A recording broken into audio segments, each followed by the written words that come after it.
So I guess this is my cue to say the welcome to everyone. To, Nope. No, Taras, not yet. Somebody else. I'll cue you up. Yep, I'll get us going in just a few minutes.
We'll get started about 1 minute here. I don't know why there's two of me there. It may have been somebody from home. Taras, it's me. You send me the link to join as you. Oh, okay. So okay. Oh, this is from University of Kentucky. Can you share a guest link with that one, and so Olga can join us as somebody else. Okay, thank you.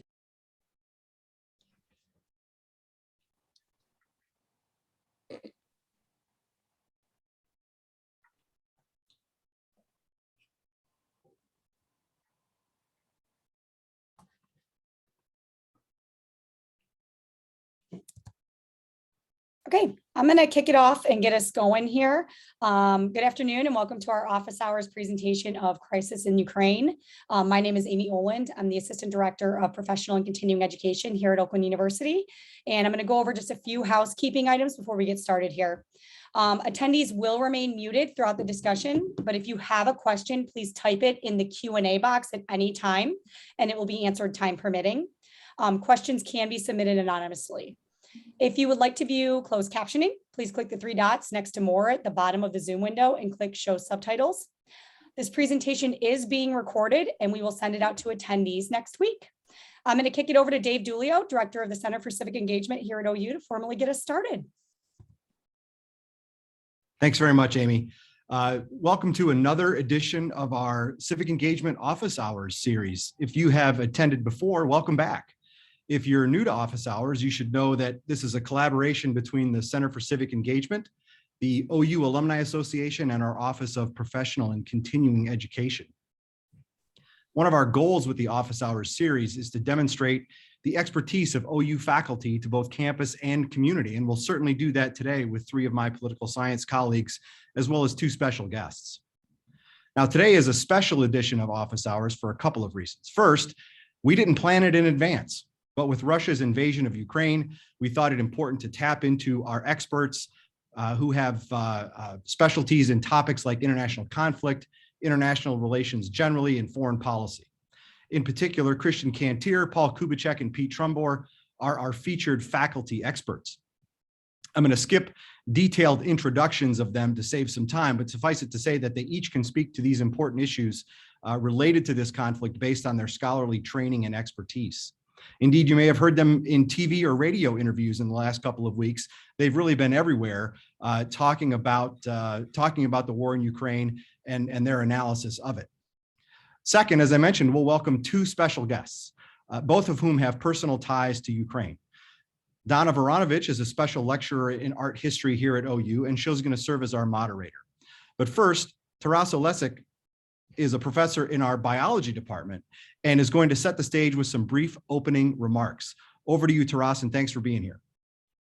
Well, thank you very much. And I just wanted to start saying that sometimes, just a short time ago, I put the blue and yellow Ukrainian flag on my house in Rochester Hills, and a neighbor walked her dog and asked me, what flag is it? I really like it. I Googled the colors. Are you from Ukraine? And yes, I am from Ukraine. This is the culture, country with unique tradition and ancient history that existed for 1,000 years. And I'm one of the people whose descendants came to settle and love it for centuries. We have persisted through ages and ages of turbulence, of war and peace, prosperity and famine, and yet, despite all of this, only a couple of weeks ago, many people didn't know that this country even existed. Today, though, it's difficult to even find somebody who hasn't heard of it, and that's unfortunately because of the war, this brutal and ruthless war that's happening right now. That you've seen the destruction and casualties and maternity wards being blown off, and children, pregnant women dying, and yet besides everything, besides the overwhelming odds, the Ukrainians putting up a fight, and that fight comes as a surprise to many, because many didn't expect this kind of people have existed, and they didn't really know how to relate to this. It came as a surprise to the Russians, who really didn't think this was a big problem for them, but it also came as a surprise to Americans, who for a longest time saw Ukraine through the prism of Russia. All the journalists were in Russia, they were reporting things in Ukraine from a Russian point of view, and people came to believe that Ukrainians are just some kind of Russians that have some peculiar problems. Now, this may have shaped the response from the United States, the response that up to this point has been strong, but not totally adequate. It feels like the Western powers that, in fact, may have created the monster that attacked Ukraine by paying and buying oil and gas and other fossil resources, and paying for tanks and soldiers and rockets that we're shelling right now. Western powers have imposed sanctions, are helping Ukraine with arms and psychological support, and accepting refugees, but also they have painted themselves in the corner about what they can and cannot do, being afraid to confront a bully who is learning from every misstep of every moment in which it is being confronted, not being confronted. So I'm here to tell you one thing, that Ukrainians that may have surprised you, but they didn't surprise me. We know that Ukrainian people are strong and resilient. They will not give up. They will fight to the end. But this war is not only their war. This war is not just something about Ukrainian land and disagreements between Ukrainians and Russians. This is a war that should be touching everyone, because it is a conflict between people that believe in the same thing you believe in life and happiness, and life and liberty and pursuit of happiness, and the people that only believe in making profits and extending their profits to their empire of profits to the rest of Europe. And as such, as you know, empires will not stop. They only will gain their appetites and expand further and further. So it is really everybody's job to stop this war, to stop this bully, to confront it, is everything we can, so we can go back to a real business that touches all of us right now, which is saving our planet, other things that are important right now.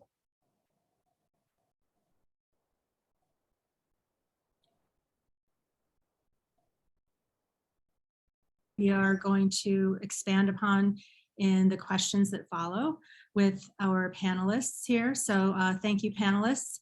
I will pose the question, and whomever would like to jump in and answer, please do so. And we'll kind of see how it goes.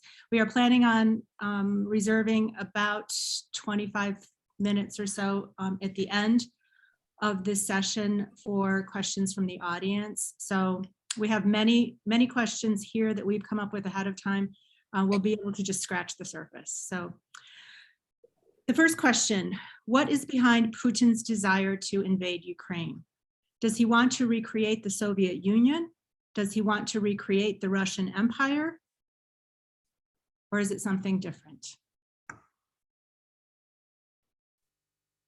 I'm going to defer on that one to my colleagues who are better positioned to talk to about Putin's mindset and Russian foreign policy ambitions. Kristen, do you want to go first? You want me to go first? You can go ahead, Paul. Okay, well, I would say there's a variety of things variety of ways one could answer that question. Putin himself has said that Ukraine is an artificial state, that essentially that Ukraine's a part of Russia, and he makes a historical claim of that, and that the Ukrainians therefore don't really even deserve statehood. And he actually criticized Lenin, of all people, for creating the Ukrainian Soviet Socialist Republic kind of as a proto-Ukraine, like there was no Ukraine prior to that. So in that regard, I would say really what he may be aspiring to is to create something more akin to the Russian Empire than the Soviet Union itself. But he has other sort of geopolitical ambitions. He wants to weaken the West. I think he believed the West was weak, would not respond very forcefully. He certainly didn't think the Ukrainians would respond very forcefully.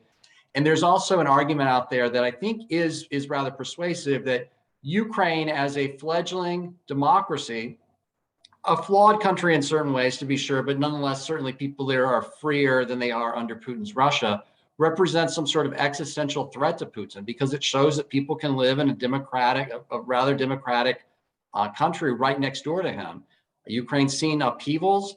He's had his eye on Ukraine to prevent, Ukraine from leaving the post-Soviet orbit and joining the West. And I think he saw this as an opportunity that would be relatively low cost to capture part of Ukraine, to eliminate what he saw as Ukraine drifting away, and at the same time weaken the West. Christian, any follow-up? Yeah, I would add, just to build on this argument that Putin is afraid of Ukraine. Rhetorically, we've seen Putin recently say that the West and the Ukrainians have created what he defined as not Russia. So he sees it as kind of a mirror image of kind of an anti-Russian entity that does not deserve to exist. Now, part of it, of course, is a threat to the political regime in Russia, because there are indeed a lot of Russian speakers in Ukraine, and they are indeed freer than they are in Russia proper. So to Putin, I think this is not only ideological. He, of course, does not think that Ukrainians are a nation. This is very surprising to the Ukrainians, of course. But he also believes that Ukraine poses an existential threat to his regime as kind of an alternative to an authoritarian, nationalistic, kind of imperialistic Russia. It would be a 21st century Western liberal progressive democracy in which Russians, Ukrainians, and others could coexist peacefully and have normal and civilized relations with the West. Let me just add one last piece to this puzzle, and that is the context of the steady expansion eastward of the NATO alliance since the end of the Cold War. Both Ukraine and Georgia have essentially been promised by NATO future consideration for membership in the Western Defense Alliance. And as NATO has moved eastward since the end of the Cold War, this has in fact raised significant concerns, certainly that Vladimir Putin has been expressing for close to almost 20 years now, certainly since the early mid-2000s. So that is part of the puzzle as well. And that kind of goes into the larger sort of geostrategic context of what we're seeing unfolding today. Peter, I would like to add to this because it seems to be a piece of a puzzle. But if you think in those categories, then you're really talking about spheres of influence. And if you believe that there is a sphere of influence that Russia needs to control in order to feel secure, then maybe we should go back to 19th century. Well, I'm not saying that I believe that. I'm saying that that the Putin regime likely believes that. And which is exactly why people say that this war should not be happening in 21st century. The reason this war should not be happening in 21st century because we should be thinking in the knowledge-based economies. What would happen if China occupy California? Would it really benefit from Apple and Google? No, because there is no real meaning to occupying the land in the knowledge-based economy. But Russia's economy is not knowledge-based, it's resource-based. It's all about controlling natural resources and controlling paths to export them.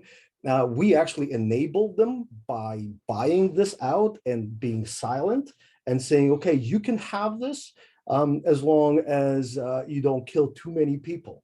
And this, in fact, exactly what emboldened them. They actually think that, in fact, this sphere of interest way of thinking is still valid. It shouldn't be valid. And the fact that I keep getting questioned. The fact that this may have not happened, that if Ukraine would not be promised to be a member of NATO, that is not true, because as you probably remember, the problem with Ukraine and Russia started in 2004. This is way before way before the Bucharest meeting of NATO. This is actually after the Budapest Memorandum. I'm sorry to interrupt you. To protect Ukrainian integrity, which is something they would not fulfill. Remember, all of the other European countries don't have nuclear weapons. The reason they don't have nuclear weapons is because the United States protecting them with their nuclear weapons, except Taras, can we get back to the question rather than just continuing to filibuster? Yeah, sorry. Let me pivot just a little bit based on something that Taras said. So let's go to, so Taras said, we're talking about membership of NATO, we're talking about protection of Ukraine. Let's go back for a moment to the Budapest Memorandum that was signed in 1994, when Ukraine gave up its nuclear weapons. Why hasn't that been honored? Why wasn't it honored in 2014? There was a big question then. Why wasn't 2014 a red flag to the West that Russia is capable of taking over a portion of a sovereign nation? And yeah, so I'll just leave it there. It should have been a red flag. I mean, that's the short answer to that question, right? But the takeover of Crimea was in a chaotic moment of Ukraine where they had their Euromaidan revolution, where they overthrew a government that was more pro-Russia and brought in a more pro-Western government. It was a moment of chaos, but the takeover of Crimea was largely peaceful. The Ukrainian military was not prepared for this. The takeover of the regions in Luhansk and Donbass was more coercive, but the Russians found some support among the local population there because of generated fears they had about the new government in Kiev. But the West should have stood up. There should have been harsh sanctions at that particular point. I mean, it was a violation of that. Russia did commit to protect and recognize Ukrainian sovereignty over its territory, and that was a blatant violation of that agreement and international law. And it was a huge mistake to let Putin get away with that. And I would argue that he's gotten away with a lot over the years. And I think that this has fed his belief that we really wouldn't stand up to what's happening today. Christian? I would add here that Russia has a long tradition of not following through on agreements that it has signed, primarily because it has a conception of great power politics that's rooted more in 19th century imperialism, where a piece of paper is worth nothing if you don't have, a military to back it up, as it were. So any sorts of promises that have been made or will be made by Russia in the future should be taken certainly with a grain of salt. I would also agree with Dr. Kubicek about Russia constantly testing the West. Putin has even tested NATO. Some of you might have heard that Russian operatives bombed a weapons depot in Czechia in 2014. This was an actual military operation on NATO territory, and the only thing that we saw, I think, was the expulsion of a few diplomats. In Putin's mind, I think the invasion of Ukraine was supposed to be a difference of degree, right? So structural dependence, corruption in the West would have led to toleration of Ukraine's occupation. I think Western leaders seem to have finally realized that this is really a difference of kind, and that if nothing is done now, it would lead to a continuation of Putin's kind of goals in Central and Eastern Europe. Look, I'm going to offer what's likely to be another unpopular opinion, but I think it frankly is a mistake to have ever believed that the West was going to militarily defend the territorial integrity of Ukraine. Whether we're talking about 1994 or 2014 or 2022. This is not something that I believe the West has any stomach for, and I think there are good reasons why they don't. Now, if we at some point get to the question in today's session about these proposals to establish no-fly zones over Ukraine, I will once again throw the bucket of cold water on why I think that's not going to happen. But I do believe that it has always been a mistake to believe that the West, absent Ukrainian membership in NATO, would defend the territorial integrity of the country. I don't think that's what I was suggesting. I was suggesting in 2014 that the sanctions that you're seeing in place now should have been put in place in 2014. There should have been real repercussions for Putin for what he did at that point in time. I agree with you that there's no commitment to defend Ukraine, and it's probably unrealistic to believe that NATO or American troops are going to do so directly. But we certainly could have defended Ukrainian sovereignty much more forcefully, diplomatically, and economically, politically than we did in 2014. It was a very low-cost operation for Putin, and he got away with it. He absolutely got away with it. Yes, no disagreement there. So kind of as a follow-up to that, I wanted to ask a question from an audience member, from Ruben in the audience. He writes, I'm seeing a lot of talk about the potential for World War III in the news and national opinions. Is this comparison warranted? If you were forced to choose a number, what probability would you assign to the idea that the invasion of Ukraine will be looked back upon as the start of World War III? Honestly, I think that entirely depends upon what the United States and its NATO allies do.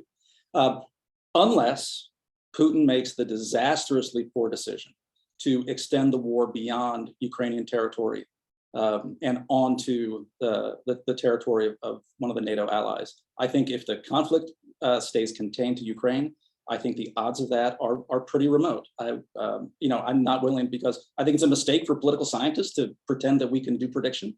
But I think if the war stays contained, I don't see it escalating beyond where it is. That does not mean that there will not be tragic and have not already been tragic human costs. But I think if it stays in Ukraine, it stays limited. Well, so we're all now relying on Ukrainian people to stop World War III. And we should, as Ukrainian people, to act accordingly and wisely to, in fact, defend the entire civilization with our heroic effort. That's basically what I keep hearing. And what I keep seeing is every step of the way, incrementally, the United States and its allies have refused to make any decisive and strong actions to deter the bully who has been growing incrementally more confident in what he can do. So if you think that by showing to the aggressor that you already painted yourself into the corner, and therefore you're not going to do anything this and anything that would be a great strategy to deter him, except for you just show them, well, this is what you're not going to do. So all the other thing he can do, you work with the opponent that has no boundaries, and you show the opponent your boundaries. I really don't know how you can stop this by showing what you cannot do anymore. So Taras, so to Taras's point, let's jump to a discussion about sanctions. So the sanctions that have been placed so far seem to some to not have taken any effect or made much of a difference. Others will say, well, there hasn't been enough time yet. We need more time for sanctions to take effect. How effective of a tool, of a detriment do our panelists think that sanctions could be in this case? Have we imposed the correct sanctions? Are there others? Where's that line between imposing sanctions versus providing planes, as Poland proposed to do? Can I start this? I just want to say that when people ask me what's one thing you can do to deter the aggression, I can't answer that. War is not one thing. War is many things. Sanctions are absolutely needed because these are actions that we take to compensate for all the money that Putin has raised to actually build this war. So this should have started way earlier, but it's better late than never. But war is also other things, and including military support and including psychological support and other things that I'm sure will come up when you realize that there's no way to stop by just saying things that you cannot do. Yeah, thank you, Taras. Yes. If I could weigh in on the sanctions thing, and maybe we'd have disagreement among the panelists. I think we've done a fair bit, and we probably could do more on the sanctions regarding the energy sector or outright seizing of property of oligarchs or other sorts of things. There's more things we could potentially do. The question is whether or not this is going to have any effect. I don't think Putin particularly cares about the suffering of the average Russian. I think the oligarchs and Putin have enough wealth and position that they're not going to be threatened by a popular uprising in Russia itself. So the question becomes, to what end, it's going to create some pain for them, to be sure, I think, but to expect that it's going to fundamentally change Putin's position is, I would say, perhaps a little bit naive or extremely hopeful. There's no question he's going to blame the economic pain on the sanctions on the West. He's already doing that. He had, going into the war, a lot of credibility and genuine support of a lot of Russians. Many Russians see him as a trustworthy figure. Getting through the state-run media campaign that's going to present only Putin's position and convincing Russians that this is Putin's fault, I think is going to be a fairly tall order. And I also think it'll be interesting to see, we are united now, there are sanctions, maybe more in place. How long will this last? How long will will the sanctions be able to hold, particularly if Putin decides, well, he might cut off gas to Europe, right, to retaliate. And that's going to have really severe repercussions because they can't find alternative suppliers to Russian natural gas.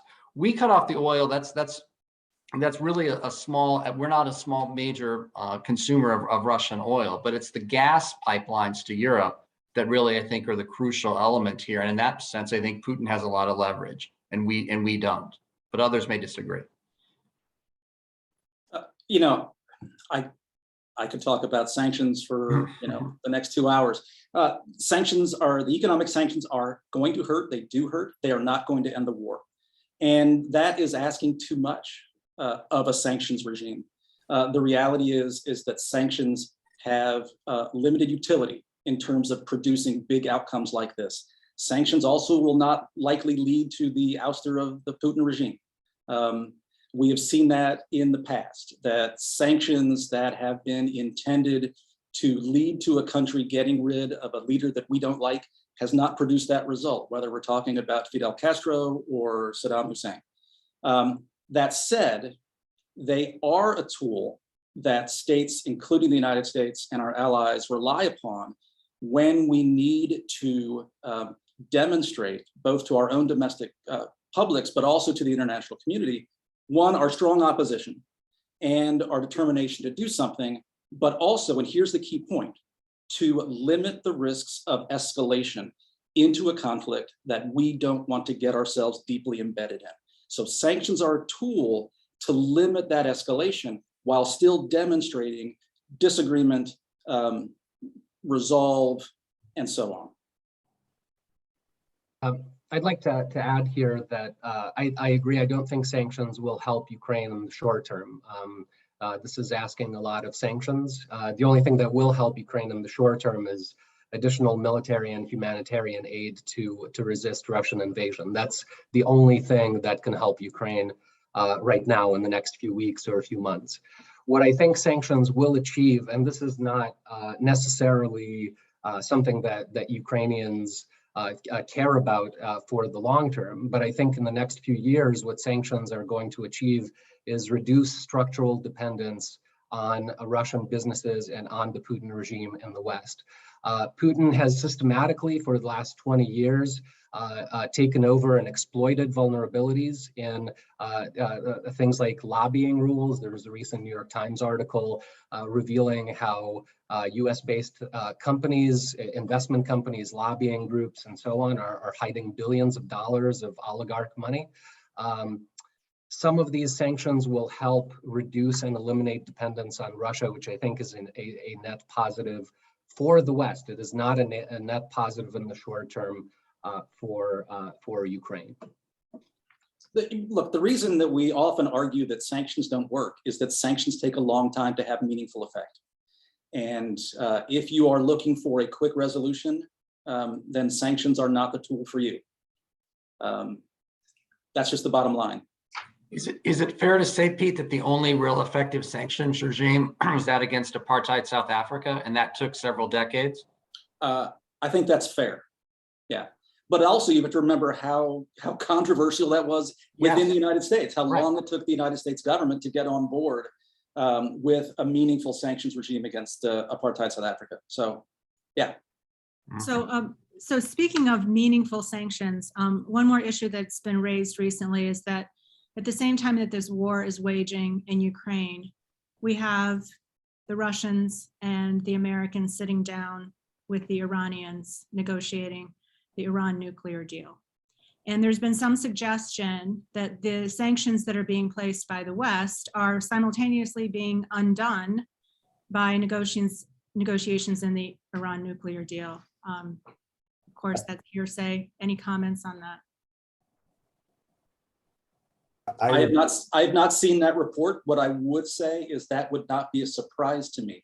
Linking issues like that in a negotiation setting is simply good diplomacy, and that's simply good negotiating strategy. So I would be surprised if the Russians were not trying to leverage those sanctions as a way or leverage the Iran talks as a way to get a reduction of those sanctions.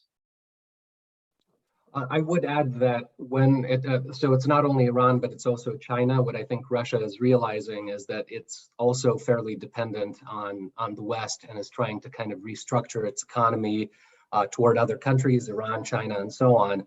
In the short term, this will not be effective. Russia is indeed very dependent on Western products, on Western technology, and so on. The risk for Russia as well, as it turns toward China, is that it might become satellite of the Chinese state rather than its own kind of regional / great power. So in the short term, I think Moscow will fail to kind of avoid most of the sanctions, but we don't know what the long-term consequences will be. I think that it will be a net benefit to China if I were to make a prediction for the next 20 or 30 years. Okay, pivoting a little bit to the EU and NATO. What are the likely consequences for the NATO countries and for the EU, for Europe, in the short and long terms? There have been even some suggestions, although not terribly popular, that perhaps the US should consider leaving NATO, that we've become too enmeshed in the business of the European Union. I see, I see you shaking your heads. I just had to ask. Just a kind of a continuation of that, do you believe the US has taken too much responsibility for protecting European countries? if I can start, I would say the clearest consequences is that the Europeans, and you're seeing this with the Germans in particular, they're going to spend more on their own defense. And I think they're taking NATO far more seriously as a defense alliance, as opposed to strictly a political alliance than they have before. You will see more stationing of US forces in Eastern former communist NATO countries. You'll see greater defense spending. You'll see greater defense spending on our end as well when the defense budgets come out. And I think you're seeing a real valuing in Europeans of NATO, of the American presence there, for that matter. I would like to believe, I may be wrong, I would like to believe that this event will put to rest these discussions that the US leave NATO, which I would find would be utterly preposterous and would be exactly what Putin would want. But I think you'll see, I think the pivot to Asia that we've been talking about may be over, or at least postponed, because we're going to have to focus on this particular issue. And as for the European Union, it's another sort of crisis. They're going to have to deal with the refugees, the humanitarian situation. But again, I think it's a moment for them to reflect upon the values that they hold. They will not be admitting Ukraine anytime soon, but I think the idea that Ukraine is defending European values and all this, I think does strengthen Europe somehow, that they feel that there's a stronger purpose beyond just trade and economics, that the European Union represents something even more valuable. Yeah, I think Putin has done more in the last 15 days to strengthen both NATO and to create a greater sense of European solidarity than anything that's happened in the last 30 years, frankly. I will give the kind of the Central and Eastern European perspective on this as well. I think for decades, many Central and Eastern European elites have been talking about how dangerous Russia is and how NATO needed to consolidate forces in that area. I think a lot of them are vindicated by the Russian invasion of Ukraine. I expect the eastern flank of NATO to get strengthened more significantly. Romania and Lithuania, for example, have asked for a more permanent NATO presence. I do think that is going to happen. But once again, the consequences here are fairly positive in the medium term for the EU and NATO. They will do relatively little for Ukraine's ability to fight the Russian invasion at the moment. So let's talk about Russia for a moment and the Russian people. We've seen many reports of protests in Russia against the war. How wide-ranging do you think those really are, and what impact are they likely to have on Putin and his thinking? There have been reported numbers of 3,000 people or more, that was just from a couple of days ago, that have been jailed in Russia for protesting against the war. Those people reportedly will be facing prison time of 15 years, perhaps even longer. We also have the reports, of course, of captured Russian soldiers who are contacting their parents back in Russia and trying to convince them that what the Russian state media is telling them is not true. And those parents deny what their children are telling them.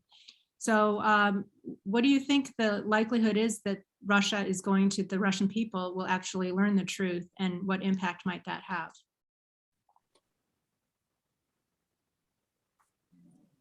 I think it's very simplistic to talk about this kind of dichotomy in Russia between the evil Putin regime and the peaceful Russian people. I think it's an oversimplification. If you look at some of the polling, and one of the reasons why Putin can enact some of his policies, a majority of Russians support the administration. In fact, support is increasing in Russia at the moment.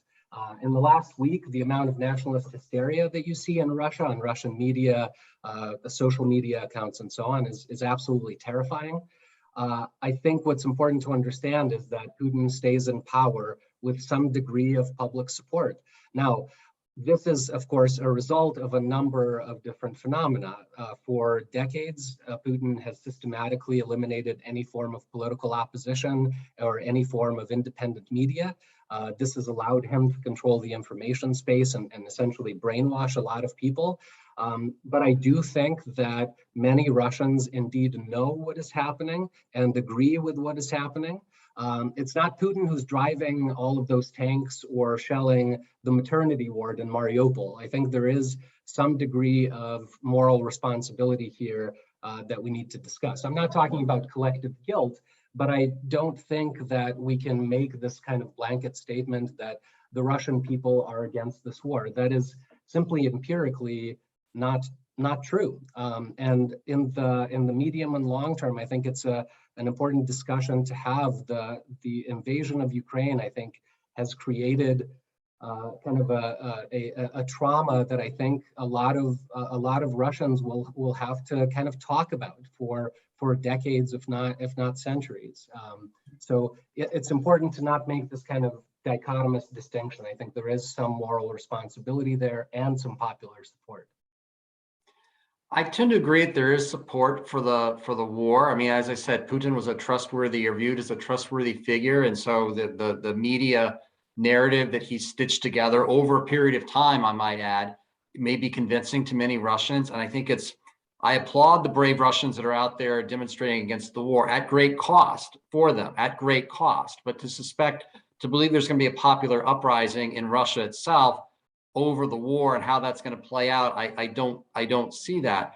What I do think is a possibility, and Cristian, I invite you to maybe think about this, is the Russians have been brutal in the past. I mean, the Russians brutalized Grozny in Chechen war, the bombings that they've had in Syria. So they've done this before.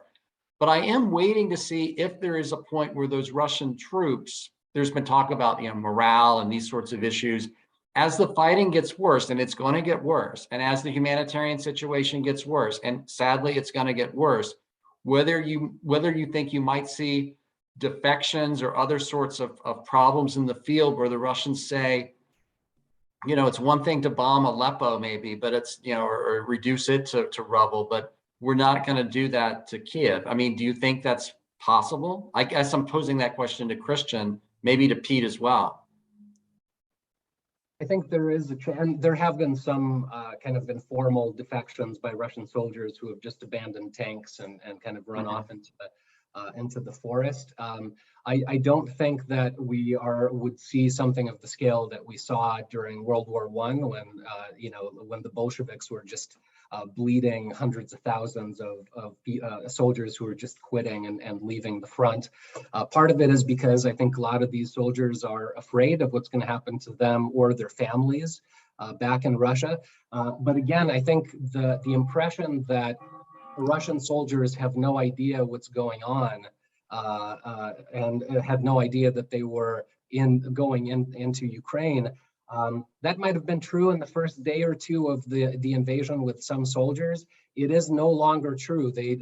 Many of them know very well what they are doing, and they know very well that there is domestic opposition to some of the occupation. I mean, they're detaining hundreds of people in Kherson, in a Russian-occupied city. There's no way you don't know that what you're doing is arresting locals for opposing Russian occupation. So I don't think the scale of defection is going to be significant or have an impact on the nature of the occupation itself. And I think the other thing to consider is that in a very real way, as it relates to the West, Ukraine has been winning, and I think it's going to continue to win the messaging and narrative war. So a lot of the reports that we are seeing about Russian defections, about the abandonment of equipment, about conscripts claiming that they didn't know that they were in Ukraine, all of those things have been essentially delivered to us through this very effective Ukrainian sort of narrative creation. And the narrative that we receive is very different than the narrative that's being presented to the Russian people. And so it's hard for us, I think, from this remove to be able to say much about how is the war really being perceived? How is it really being perceived by the Russian public? And to what extent are we going to see significant resistance within the Russian military that's been deployed to Ukraine? I just think the stories that we are receiving lead us to believe a certain possibilities there, and I'm not sure it is. Yeah, thank you. So just kind of to your point, to all three of you spoke to that. I think in an interesting way. And I think it reminds me of something that I read just recently, that the idea that Russia doesn't want to be like America is something that we in the West can't quite wrap our heads around sometimes.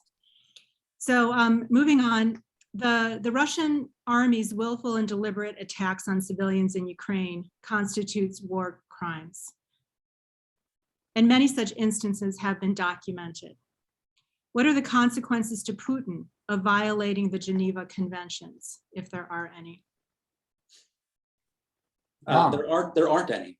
None. There won't be any. And he doesn't care. Exactly. So these are really pessimistic answers, but sadly, I think they're accurate. I agree with that on Putin. Russia is a nuclear great power, and the leader of a nuclear great power is very unlikely to be punished for war crimes. I will say, however, that I'm a little more optimistic about this in the next few years. I agree with calls for Ukraine to create a Simon Wiesenthal Center of sorts to make lists of people, of mid-level and lower-level people that are committing war crimes in Russia, and track those guys and make sure that they are caught or punished if they are outside of Russia. That is indeed possible, and that is one potential way in which some of these attacks and war crimes can be rectified. But at the high level, Shoigu, Lavrov, Putin, I don't think anything. I don't think the West is going to be able to do anything to them. Okay, we're going to turn it over to some audience questions now. So the first one, this comes from several members of the audience. How is the war playing in the US? Will support last or will it fade? I think what you have seen is very strong bipartisan support for Ukraine among the American public, condemnation of Russia, and support for the American policy response. And I think this is one of the things that is a little bit of a surprise to me. That not necessarily that the political establishment in the United States has arrived on essentially on the same page, but that there is this broad public support that transcends party lines for once, at least seemingly for once in recent memory, that's coalescing behind the administration's response to the crisis. So that's where I think it is right now. My colleagues might have a different take. I have a slightly different take. I agree that there's general sort of consensus and big picture perhaps, but that any policy is subject to criticism, I suppose, right? So if we impose sanctions and gas prices go up, that's going to be, that's an immediate sort of concern, right? And you've seen the reports were out today that several Republican senators were criticizing the decision of the United States not to send those MiG fighter planes to Ukraine, right? And it begs the question, like, how real is that criticism? I mean, I think that's there may be people who disagree, but I think, Pete, you and I think would be on the same. I think that's a bridge probably too far to go to do that. But I mean, you're seeing criticism of this. So there are going to be cracks in this, right? It'll be debated. But I think it is a moment that for many Americans who want to be away from the ugly partisan division that we can unify around something here where I think, and I will just say, I think Taras will be happy to hear this at least. I think it's a fairly clear-cut issue in many ways. I really do. And I think that we can say that we're defending, the values that we hold dear by supporting Ukraine. How much we can do, what we should be doing, we can debate all of that. But it has been good to see Ukrainian flags, Ukrainian lights, it's been interesting to see that, and it's inspiring. It's a tragic situation, of course, but it's inspiring to see the outpouring of support for the pro-Ukraine, to help the people of Ukraine effort. I think the other thing to just to be aware of is that this calculation on the part of the American public could change should American military personnel be asked to put their lives on the line for Ukraine. A lot would depend upon the circumstances under which that would happen. But I think it is easy for the public to get behind a policy and to be willing to accept some economic sacrifice. It would be a potentially very different question if it came down to American service personnel being put at risk. But I think the Biden administration has been very clear, for better or for worse, that that's not, or highly, highly unlikely that's going to happen. Although we can imagine some scenarios where, you know, delivering humanitarian aid, or a Berlin or a Kiev airlift, if you want to call it something like this, that might occur, that might entail could entail some sort of risk. That's right. Escalation is still possible, right? Well, I don't view it well. Well, look, I think it's still possible that the conflict can escalate beyond Ukraine. And the circumstances of that escalation will have a lot to say about what public response is and public reaction is. Yeah. So from Cody in the audience, following up on an earlier comment, can we envision any scenarios under which Putin will seriously entertain using a nuclear weapon?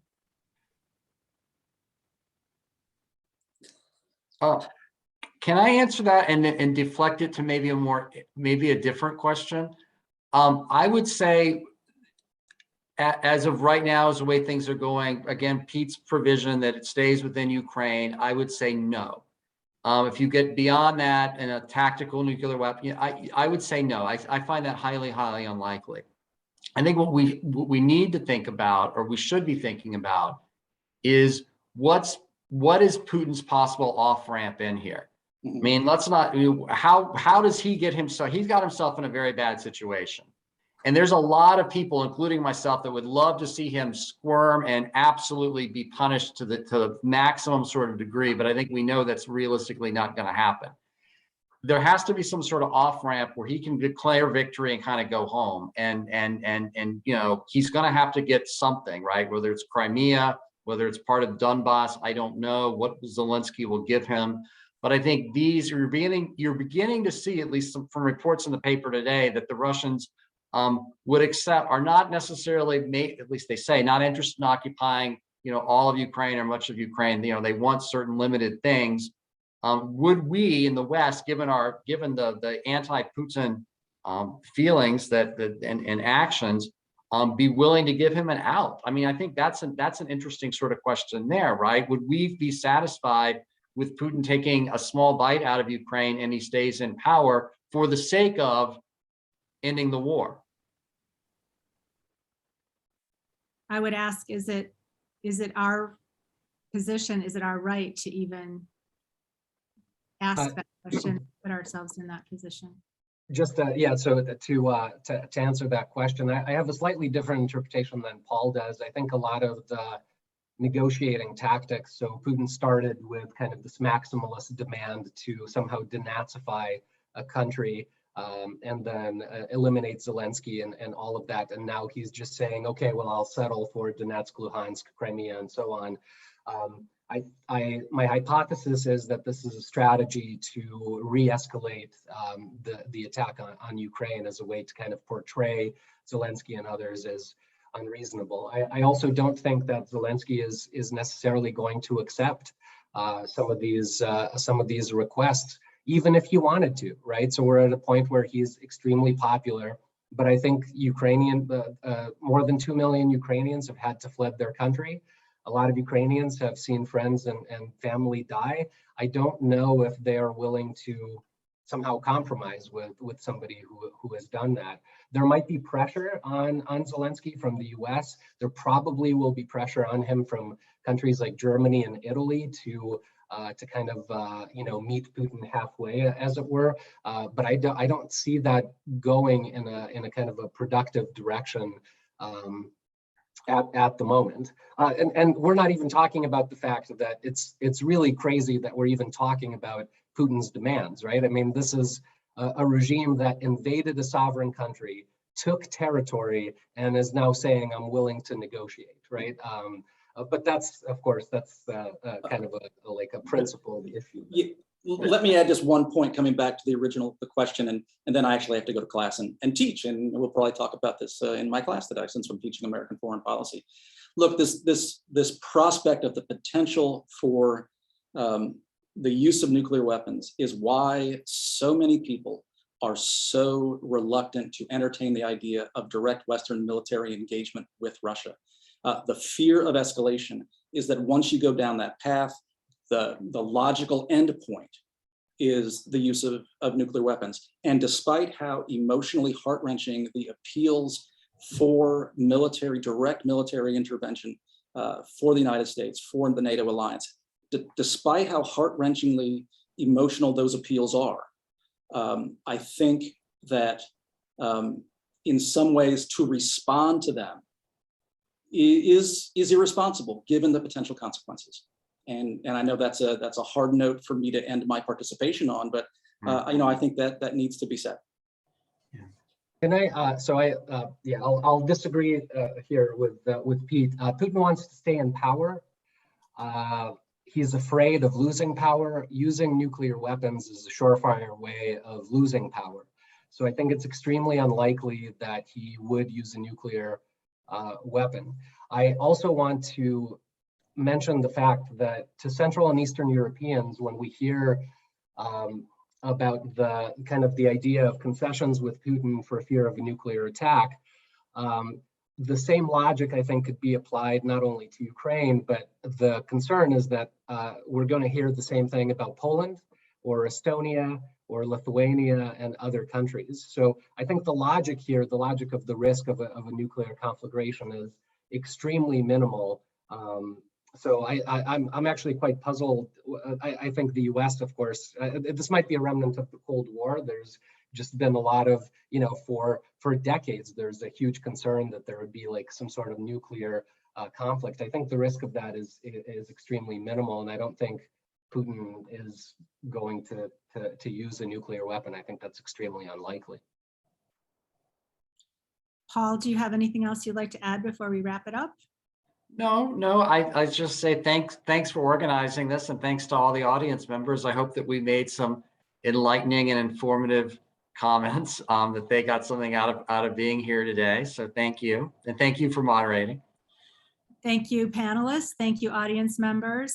I just wanted to close with a quote here. It was actually written by Amanda Gorman, who most of you will recognize as the National Youth Poet Laureate, who wrote a poem and delivered it very effectively at the inauguration of our President Joe Biden.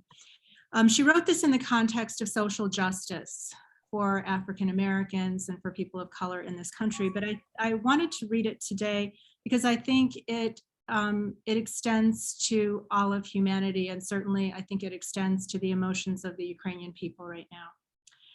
She writes, quote, "While we might feel small, separate, and all alone, our people have never been more tightly tethered.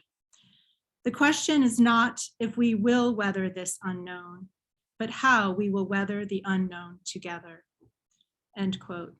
And that just also sort of reiterates the message that Taras started with, that this is not just the Ukrainian people's war, it's all of our war. And so the support that is being shown by people all over the world is greatly appreciated by the people of Ukraine. Once again, just in closing, thank you all for your participation, and I will hand it back over to Amy now. Yeah, just to give you guys a little bit more info about what we have coming up here. You can join us at the Ukraine information table in the Oakland Center in front of the Habitat from 10 a.m. to 4 p.m. from March 7th through March 11th. And then there's going to be a light a memorial candle ceremony in honor of the victims of war. So make sure to come out for that. And in addition, you can join us. It actually skipped my little slide here. Let's try this one more time. For our next office hours session on political hot topics on March 24th from 7 to 8 p.m. We'll have Dave Doolio and Nicole Matthew from the Department of Political Science. So make sure you register for that at oakland.edu/alumni/events. And then there's a little bit more information about all of us involved in this partnership here. Obviously, the Center for Civic Engagement, my unit, Professional and Continuing Education, and the OU Alumni Association. So thank you again, everybody. Have a great afternoon. Thank you. Thank you.